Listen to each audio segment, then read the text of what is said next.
Ilang beses na bang nangyari sa'yo to? Nakita mo na mababasag na ang resistance, pumasok ka agad dahil ayaw mong maiwan, tapos biglang ilang candle lang ang lumipas, bumalik ang price sa loob ng range at ikaw ngayon ang naiipit sa tuktok. O kaya naman nakita mong bumigay ang support, nag-short ka agad, tapos biglang umakyat ulit na parang walang nangyari. At ang mas masakit dito, hindi lang isang beses nangyari, paulit-ulit hanggang sa dumating ka sa punto na napapaisip ka, malas lang ba talaga ako o may mali sa paraan ko ng pagtingin sa breakout. Ang totoo, madalas hindi malas ang problema. Ang problema, maraming trader ang pumapasok sa galaw na mukha lang malakas pero wala pa palang totoong confirmation. Sa trading, ang breakout ay simpleng paglabas ng price sa important support o resistance area. Pero ang false breakout o failed break ay yung paglabas na hindi nasusundan ng totoong continuation at mabilis ding bumabalik. Kaya maraming naiiwan sa maling side ng trade. Madalas ding binabanggit ng mga trading education textbook na ang tunay na breakout ay mas may chance maging valid kapag may malinaw na follow through at mas matibay na participation gaya ng mas malakas na volume, habang ang mahihinang break ay mas madaling bumalik sa dating range. Kaya bakit ka nga ba laging naiipit sa fake breakout? Unang dahilan, hinahabol mo ang galaw sa halip na hinihintay mo itong patunayan ang sarili nito. Ito ang classic na behavior ng trader na takot maiwan o fear of missing out. Kapag nakita mong nagre-retest sa resistance ang candle, pakiramdam mo may malaking move na paparating. At kapag hindi ka pumasok ngayon, mawawala ang opportunity. Ang problema, hindi lahat ng pagbuta sa taas ay totoong breakout. Minsan liquidity grab lang yon. Minsan simpleng pagtest lang sa area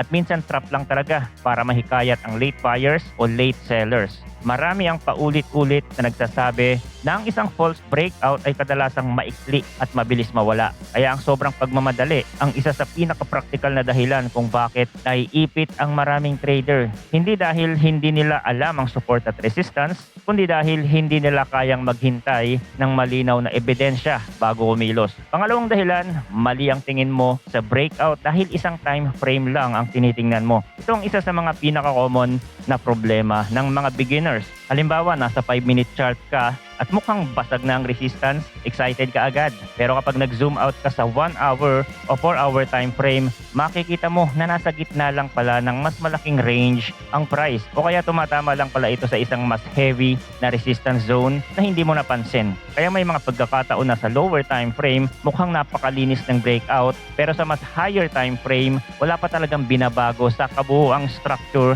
ng market. Ito ang dahilan kung bakit mahalaga ang multiple time frame analysis. Hindi ito para gawing komplikado ang trading. Ginagawa ito para hindi ka makapag-expect sa maliit na galaw na wala namang bigat sa mas malaking picture. Kahit ang mga education guides ng brokers at investment firms, paulit-ulit nilang binabanggit na ang paggamit ng mas mataas at mas mababang time frame ng magkasama ay nakakatulong para mabawasan ang false signals at makita kung may totoong structure change o simpleng noise lang. Pangatlong dahilan, basta ka nalang nagtitiwala sa line pero hindi mo tinitingnan ang context. Maraming trader ang marunong mag-drawing ng support at resistance pero hindi lahat marunong magbasa ng kwento sa likod ng price. Iba ang breakout na galing sa important consolidation na paulit-ulit tinitest ang level, sa breakout na nangyari matapos ang quick na rally at pagod na ang market. Iba rin ang breakout na may kasamang malinaw na momentum sa breakout na halos walang follow-through pagkatapos masira ang level. Kapag mahina ang push, kapag maliit ang body ng candles, kapag hindi kayang mag-close ng maayos lampas sa level, o kapag mabilis na binabawi ng next candle ang move, malaki ang posibilidad na hindi pa yun ang move na hinihintay mo. Maraming current references sa technical education ang nagsasabi na warning sign ang break na kulang sa momentum, kulang sa follow-through at mabilis bumalik sa dating trend o range. Sa madaling salita, hindi sapat na babasag ang level. Ang tanong, ano ang ginawa ng price pagkatapos mabasag? Doon nagkakatalo ang traders na kumikita at traders na laging naiipit. Pang-apat, hinahayaan mong kontrolin ng emosyon ang entry mo. Ito ang masakit pakinggan pero ito ang totoo. Kadalasan, hindi naman kulang sa setup ang trader. Kulang siya sa disiplina. Nakita niya na may break pero ang nasa isip niya agad, sana ito na. Sana tuloy-tuloy na. Sana mabawi ko na ang talo ko kanina. At kapag ganyan ang laman ng isip mo, hindi ka na objective. Hindi mo na tinitingnan kung may confirmation. Hindi mo na tinatanong kung nasa tamang location ba ang entry mo. Hindi mo na iniisip kung okay pa ba ang risk to reward, ang gusto mo lang makasakay agad. Diyan nagsisimula ang trap dahil ang fake breakout sa totoo lang, kumakain yan ng trader na madaling matrigger ng FOMO. Ang bull trap at bear trap mismo ay mga halimbawa ng false signals na humihikayat sa mga trader na pumasok sa mukhang magandang galaw tapos biglang binabaliktad ang market. Kapag wala kang malinaw na proseso, emosyon ang magdidesisyon para sa iyo at kadalasan ng emosyon laging nahuhuli. Ngayon, pag-usapan natin ang practical na paraan para mabawasan ito. Hindi ko sasabihin na may magic formula para hindi ka na matalo sa fake breakout dahil kahit ang pinakamagaling na trader ay natatamaan pa rin yan. Ang goal ay hindi umiwas sa lahat ng maling breakout. Ang goal ay bawasan ang mga low quality entries at tanggapin na parte ng trading ang magkapagkataong mali ka. Unang practical lesson, huwag kang pumasok dahil lang may nabasag na level. Hintayin mo kung kayang mag-close ng maayos, lampas sa area at tingnan mo kung may follow through ang susunod na candles. May ilang technical reference na nagbabanggit pa nga na sa ilang patterns mas maingat na confirmation ang paghihintay ng higit sa isang close lampas sa level kesa basta unang break lang. Hindi ibig sabihin nito na palagi kang huli, ibig sabihin lang pinipili mo ang mas may evidence move kesa sa impulsive na hula. Mas okay nang may konting late entry pero mas mataas ang quality kesa sa maagang entry pero trap pala. Secondly, huwag mong ihiwalay ang breakout sa volume at participation. Hindi lahat ng market pareho pagdating sa volume data. Pero kung may maaasahan kang participation clue sa instrument na tinetrade mo, malaking tulong yon. Karaniwang prinsipyo sa trading education, ang breakout na sinusuportahan ng mas mataas na participation o mas malakas na volume ay mas may bigat kesa sa break na manifest at walang kasunod na interest mula sa market. Kapag mababa ang participation at parang tinutulak lang ang price ng filet, mas mataas ang chance na bumalik ito. Hindi ito absolute rule pero isa itong mahalagang filter. Kaya sa susunod na makakita ka ng breakout, huwag mong tanungin agad kung pasok na ba. Ang mas magandang tanong, may sumusuporta ba sa move na ito o ako lang ang na-excite? Pangatlong tip, alamin mo kung range market ba o trending market ang hawak mo. Ito ang madalas nakakaligtaan ng newbie traders. Sa ranging market, ang price ay madalas sumasagi sa support and resistance, lumalampas ng konti tapos bumabalik. Doon nabubuhay ang maraming fake breakout. Sa trending market naman, mas may chance na ang break ng continuation level ay magtuloy, lalo na kung align ito sa mas malaking direction.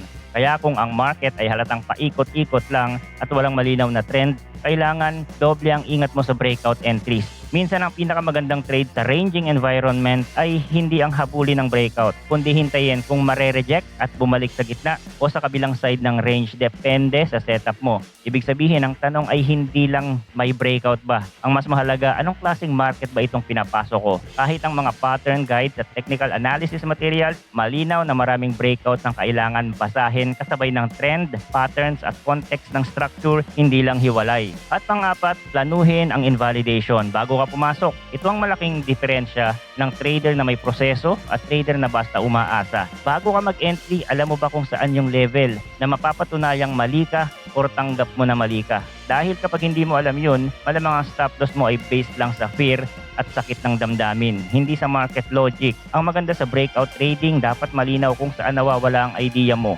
Halimbawa, kung bullish breakout ang bet mo at ang price ay bumalik sa loob ng range at hindi makapag-hold sa level, malinaw na may problema na sa thesis mo. Ang false breakout at failed breakout ay hindi lang simpleng masamang pangyayari. Impormasyon yan. Sinasabi niyan na baka kulang pa ang buyers o baka maling timing ang entry mo o baka kabaliktaran pa nga ang mas malakas na move. Kaya huwag kang masyadong attached sa analysis mo. Kapag invalid na, tanggapin agad. Ang protective steps at pag-define ng risk bago pumasok ay matagal ng sentro ng technical trading and education dahil yun ang pumipigil na ang isang maling basa ay maging malaking sugat sa account mo. At huling reminder natin, huwag mong gawing sukatan ng galing ang dami ng trade mo. Maraming trader ang naiipit sa fake breakout dahil pakiramdam nila kailangan lagi silang may ginagawa. Kapag tahimik ang market, gumagawa sila ng kwento. Kapag may konting tusok, tinatawag nila agad na setup. Pero ang market hindi nagbibigay ng malinaw na breakout araw-araw. Minsan, ang pinakamalakas na skill ng trader ay hindi ang bilis pumasok, kundi ang kakayahang umiwas sa hindi pa malinaw na signal. Ang patience ay hindi boring sa trading. Ang patience ang naghihiwalay sa trader na laging ubos ng capital sa trap at trader na marunong pumili ng tamang laban. Kaya sa susunod na makita mong may level na malapit ng mapasag, tandaan mo to, hindi mo kailangan hulaan ang unang galaw. Kailangan mo lang basahin kung totoo ba ang sinasabi ng price pagkatapos nitong kumilos. Dahil maraming trader ang hindi naman talo sa market dahil mahirap ang chart. Natatalo sila dahil masyado silang sabik maniwala sa unang signal. At kapag natuto kang maghintay ng confirmation, mag-zoom out para makita ang totoong context at tanggapin na hindi lahat ng break ay opportunity, doon dahan-dahang mawawala ang ugali mong laging maipit sa fake breakout. Hindi dahil naging perpekto ka, kundi dahil natuto ka ng huwag magpabiktima sa galaw na mukhang malakas pero wala namang tunay na lakas.